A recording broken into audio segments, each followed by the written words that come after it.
Hey guys, welcome back to the Nader Narrative on Jersey First TV. So Governor Murphy gave his State of the State. Did you watch it? If you watched it, it's possible you may have wondered what state you were in and what state he was talking about. It's possible it may have occurred to you.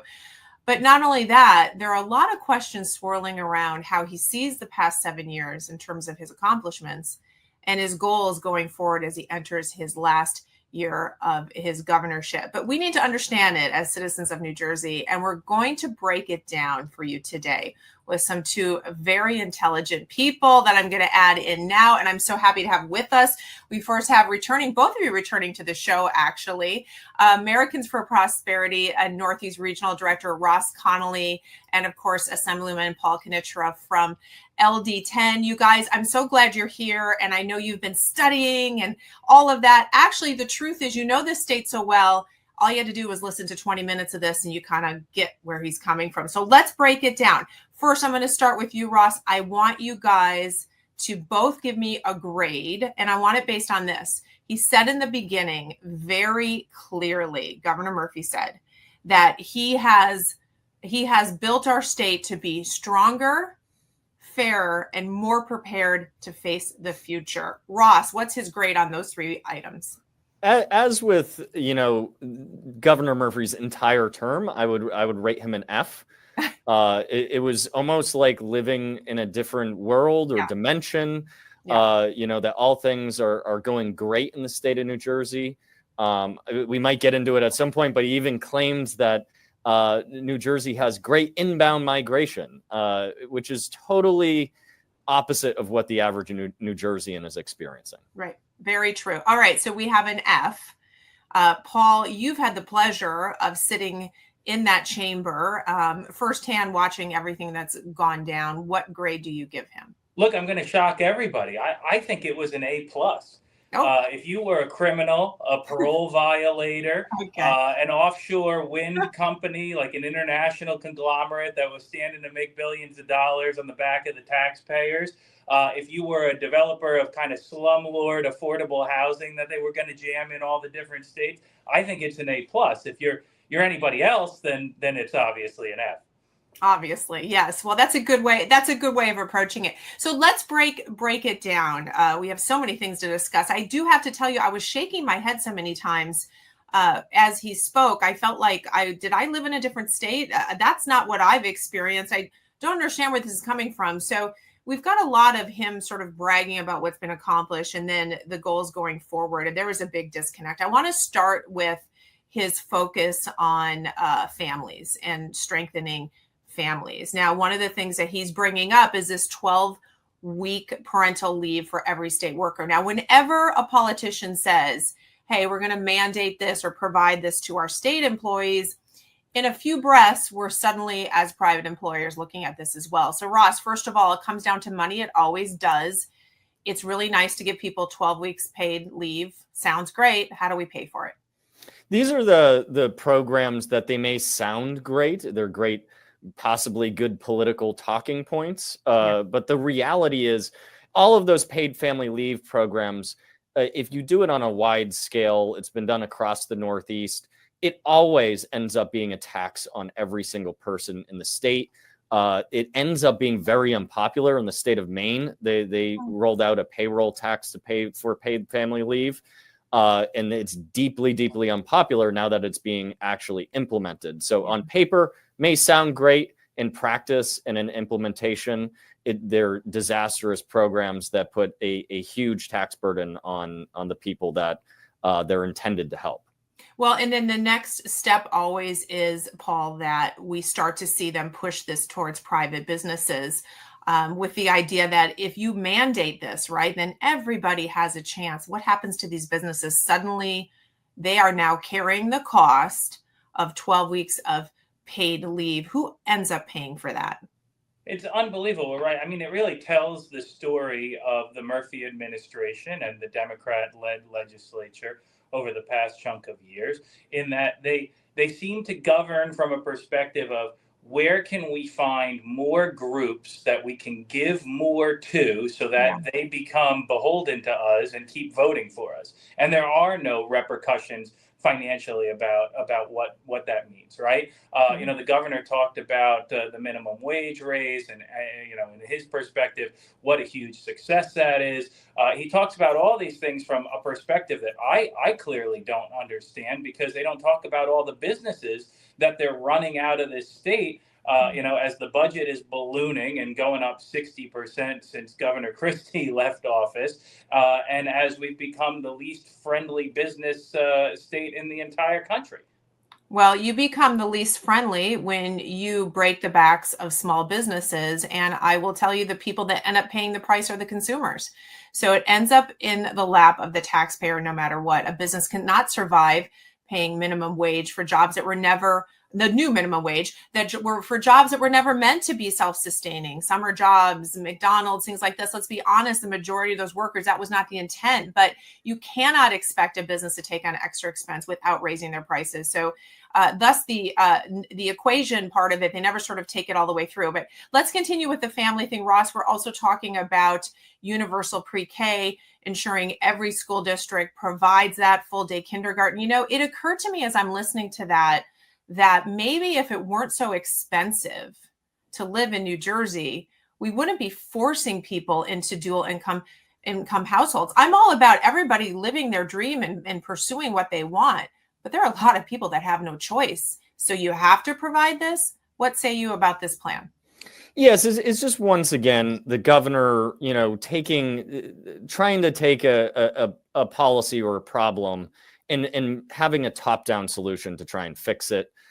It doesn't work. Whether it's the minimum wage, you know, that Paul mentioned, there's every example across the country, California. They've been disastrous policies, and it's done the exact opposite of what they've been saying. If Governor Murphy actually wants to provide better education and fix the education system here in New Jersey, it's individualizing education, giving every student the option, cutting government out of the way, and giving every student that option to pursue whatever educational option is best for them. That's what the successful states across the country are doing, that are making education better and more better for every single student and family, instead of these sort of mandates where your wages are down, your taxes are up, you can't afford daycare. Here's another government program you can get on. Here's another government program. And, you know, Paul, it's one thing to offer that, but not really address, again, how you're going to pay for it and mandating the schools. But I hear him talk about, look, we've got to, you know, cradle to college, which when anyone says something like that, I immediately stiffen up because it sounds so socialistic to me, right? Like, what do you really mean by that? But if that were really true, then why is Rutgers University so expensive, yet we give them so much money, but in-state tuition is through the roof? So this balance, to me, I think he's got his priorities out of whack.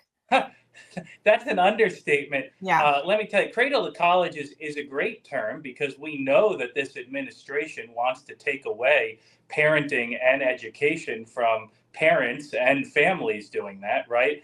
But when he went into his education spiel, the way he talks about it, I mean, I almost threw up in my mouth. I was literally looking around and I was like, am I going to keep my mouth shut, or am I going to loudly boo in the middle of this? Because it was blatant lies. He talks about fully funding our schools. My district, the 10th district, 250,000 people here, huge towns like Brick and Toms River, they've lost millions of dollars. We've had to lay off over 100 teachers and staff. We've had to cut extra school programs. And it's because this governor is picking winners and losers. You go into Newark, and Newark has a $1.1 billion budget. They increased the damn thing like another $1 million this year. They have closets filled with iPads and computers because they don't know what to do with them. The superintendent is throwing $80,000 parties for him and his staff. It's abhorrent. And meanwhile, they're picking winners and losers here. So what the hell are we doing talking about universal pre-K when we haven't really fully funded the schools that we already have and the obligations that we already have? It's atrocious. It's a mess. And it's, I mean, you're from a red district, so God forbid you be fully funded. But let's talk about Newark, because you've got such an inequity. He's talking about equity. Come on, give me a break. And those kids in Newark, 7 out of 10 cannot read or do math at their grade level. Yet look at the money they have. And there's this bragging about us being #1 public school systems in the nation. You know, Ross, you look at a lot of different states. I mean, I think we've lost our status. We're forgetting what happened during COVID. It revealed that this is all a house of cards. And you're going to give that much money, like Paul talks about, to Newark. These kids can't graduate with a skill set that will make them actually contributing members of society. What are we doing? Governor Murphy seems to rank how schools are doing based on the amount of money that the state is giving to them. Yes. That is not a good measure for outcomes and student performance. So Newark receives over $1 billion. Then look at the actual outcomes for students. The parents of those students, the constituents, the people that pay those taxes should be outraged with where that money is going, how it's being spent.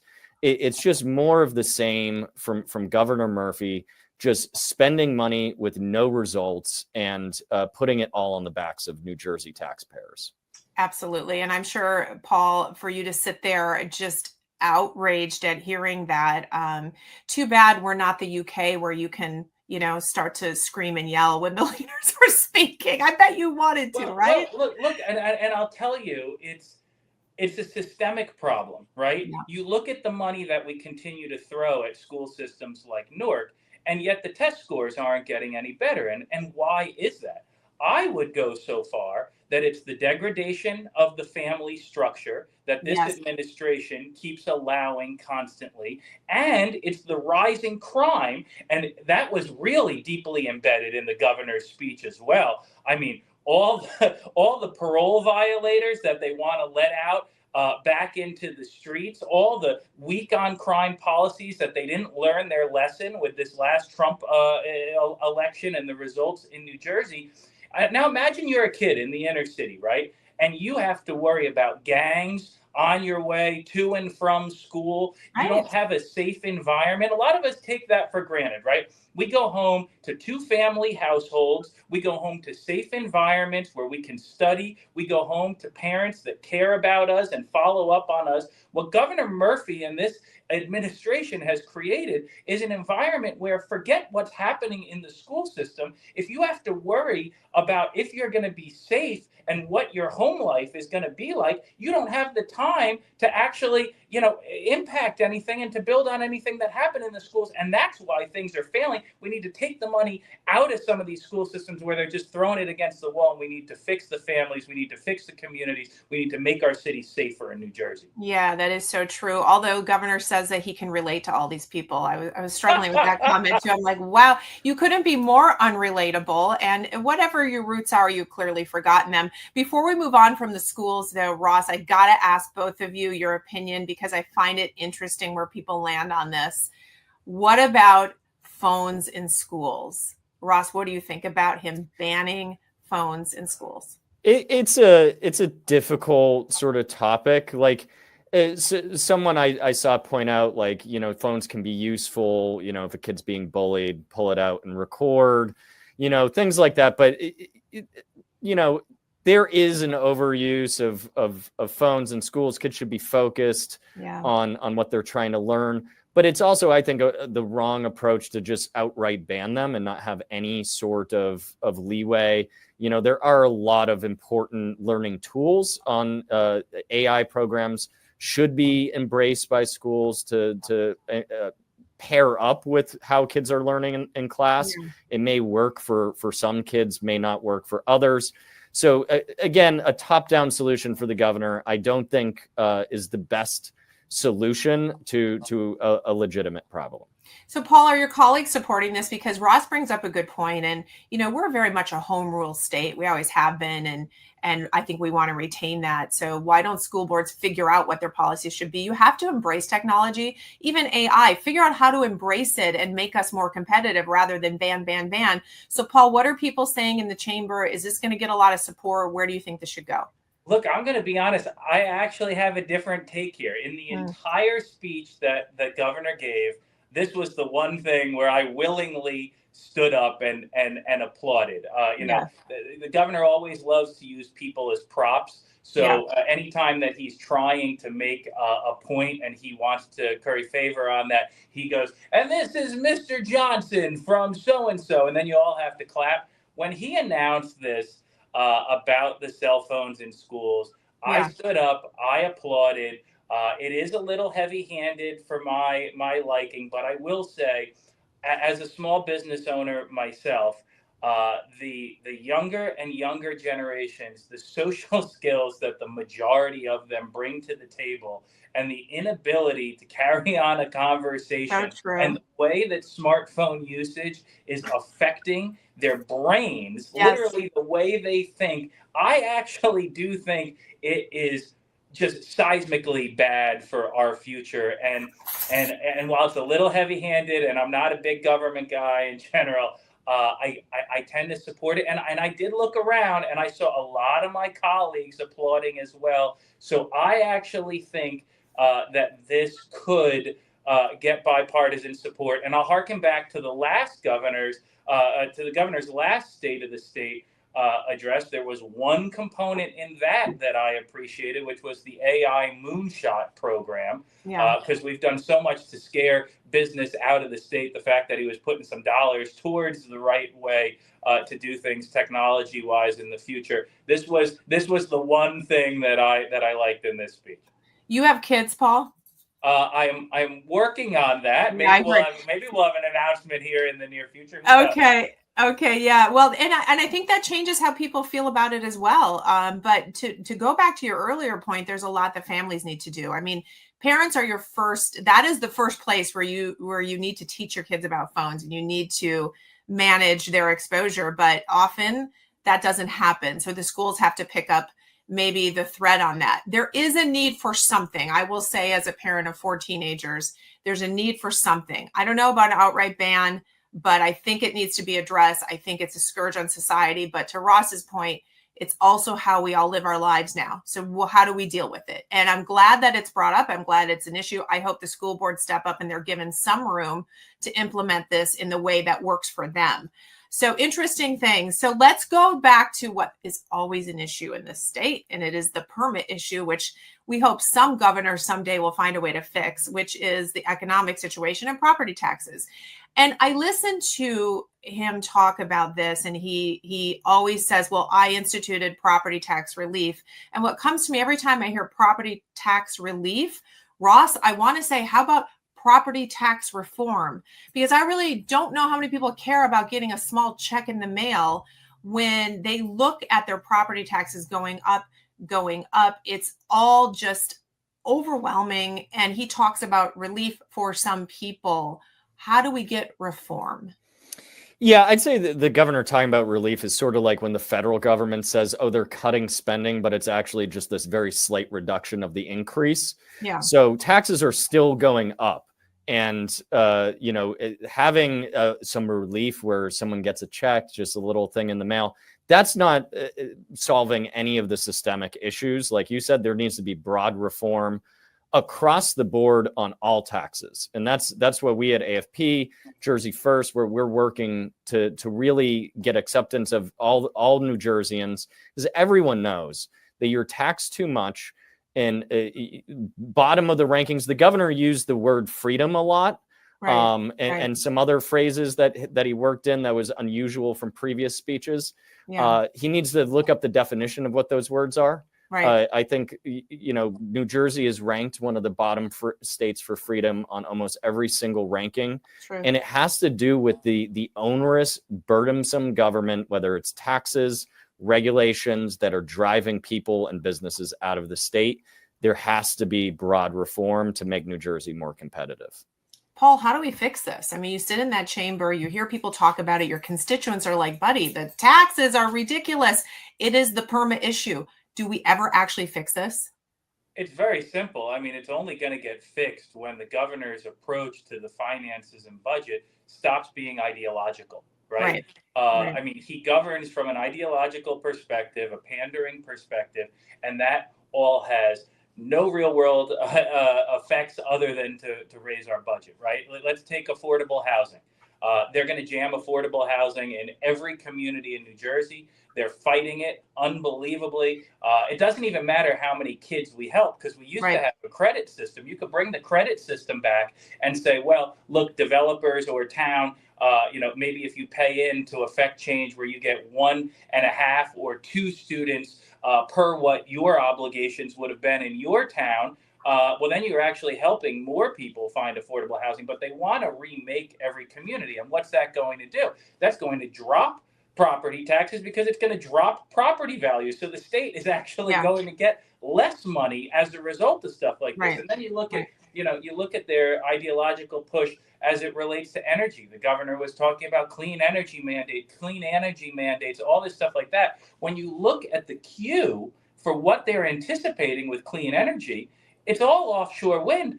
We know that that President-elect Trump already had Congressman Van Drew draft up a 6-month moratorium, which is going to lead to a permanent moratorium on offshore wind. So all this clean energy that they're counting on is not going to come to fruition. And that is going to continue to drive up our energy costs as well. The Division of Rate Council just said the other day that we can anticipate our energy costs going up for the next 3 years at a minimum. And we're only further digging into those kinds of things as well. We need to, let's take DEP regulations. There's new proposed DEP rules that would have everybody in a flood zone. First of all, it's gonna basically double the amount of flood zones anyway. It's gonna have everybody's house and everybody's property have to go up another 5 feet to raise their house. That's right. The costs just are crazy. Yeah. Well, meanwhile, the DEP doesn't let someone dredge a river because it may affect some little fish or something. And so you've got rivers like the Whippany River that needs to be dredged. And I think they're actually found a way around it, but to start doing this, but we're trying to protect something. So we're not managing our rivers, and therefore we're having flooding. And now they want to put that cost. It's just it's circular reasoning. It feels frustrating, Ross, like we can't right the economic ship here. Is there anything that Murphy said when it comes to his economic program? Is there anything that's going to help us, or is it all sort of a pipe dream as Paul laid out? I think New Jersey's in a critical inflection point. The 2025 is there the opportunity of New Jerseyans to say enough is enough. There is an election in November, and that's the opportunity to correct the ship. And I think New Jerseyans, we at AFP and Jersey First, we are going to be partnered to amplify the issues that New Jersey faces the most over the next year. And we're going to make sure that people are voting based on those issues, because that's what has to happen. That's what has to happen. And this is a critical year. It's a gubernatorial race, but there's so much to talk about, but I know you guys have things to do. So I'm going to wrap on this. Here's what I want to do, kind of building off what Ross said. Have each of you sort of tell me, what are the most important things? What do you wish were happening right now? What do you want the next governor to focus on? What are your top 3 issues, if you will? Paul, take it first. Well, look, I think we need to bring back fear for your repercussions as it relates to crime. I mean, that's one of my absolute biggest issues. We've created an environment in New Jersey. My own home was invaded while my wife and my mother-in-law slept, while they searched around the house to grab the keys to the car and go out. I went up to the auto theft task unit in Newark. I saw the board with all the organized crime on there and everything. It's all juveniles. There's no repercussions whatsoever. We need to stop the offshore wind debacle and this ideological clean energy pursuit. We need to fully fund our schools in reality, not just in some crazy formula that the governor gets to use as a talking point. And we need to make New Jersey more attractive to business. And we can't be scaring them out by taxing them to death. We do all those things. We're going to be in a great direction. And quite frankly, the governor did Republicans and the gubernatorial candidates a real favor by doubling down on all this craziness, because the state is going to be fed up with it by the time he's out of office. Well, you know what? Let's hope everyone remembers that next November, when Trump is doing well, life seems better on the outside, and there's a new bright, shiny Democrat candidate. That worries me. So, Ross, do you agree with those top initiatives? Absolutely. Education, economy, safety, these are the things that most New Jerseyans, they're impacting their daily lives and they want change. And, the good news is the solutions aren't that complicated. It's getting government out of the way. When it comes to safety, having government fill the role that it should be doing already, but really getting government out of the way. The successful states across the country are showing this. It is an obvious dynamic between states like New Jersey, New York, Massachusetts, comparing that to states that are growing and provide, and both in people, businesses, and GDP growth, where they are reducing the size of their government, getting it out of the way, and it's lifting all boats. The top-down mandate solutions for Murphy, he should just be called Mandate Murphy. Yeah. Every single thing he's done has done the opposite of being competitive. So true. I am very optimistic for New Jersey. They have a bright future, and we're going to do everything possible this year to make sure that New Jerseyans are reminded of these issues come Election Day. Well, this is the year, and the country has given a mandate to President Trump very loudly. So clearly Murphy is tone deaf and continues to be willfully. And Paul, I'm sure you would say your Democrat colleagues are standing right there with him. So let's hope New Jerseyans show up and actually make their voices heard. Both of you are making a difference for that. Ross, we thank you for the investment that AFP is making through Jersey First in New Jersey. It's making a huge difference. And Paul, you are our bright shining star in this party. I know there are going to be big things in your future. So stick with us, keep fighting for the common sense, because you're one of the good guys. We appreciate both of you guys. And to everyone in New Jersey, this is all about you this year. So stick with us, vote. Make sure you vote for the world that you want tomorrow. Stop doing what they're telling you to do just because it's always happened that way. Both of you, thank you so much. We'll see you soon. Well said. Well said.